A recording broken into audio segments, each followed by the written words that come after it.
So I knew I wanted to have a project in 19th century American studies, feminist gender and sexuality studies, but I didn't know what kind of new intervention I wanted to bring to that field, what kinds of new use values I wanted to bring to feminist gender and sexuality studies. By taking the 2 SWGS foundational courses, the first feminist debates with Rosemary Hennessy, and the second interdisciplinary, which I believe has been changed a little bit since then, with Elora Shehabuddin, I learned a lot about the grounding debates of feminist theory, I think in a way that distinguishes my knowledge that I've gained from the program from a grad student who doesn't take the certificate and specializes in gender and sexuality.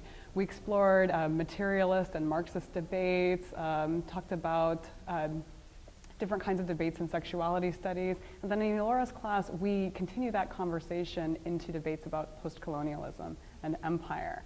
And what I learned in both of those classes is not just where feminism came out of and the various sites that it came out of, and gender and sexuality studies, and I learned to inhabit those debates, not just critique them. But I also did that alongside people of different disciplines.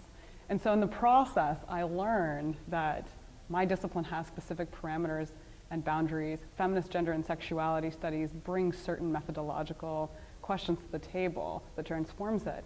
But there's a difference between the way that I practice, I do my work, and an anthropologist does. But we ask similar questions about our objects of study, right? I remember we read a book by Mark Rifkin called When Did Indians Become Straight?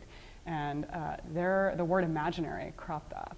And a colleague of mine, she said, what is this imaginary? Well, people in English assume, so not only do you learn a lot about feminist and gender studies, you also learn that your discipline has certain founding assumptions and terms that you then have to be able to explain to someone next to you in religious studies or anthropology, right?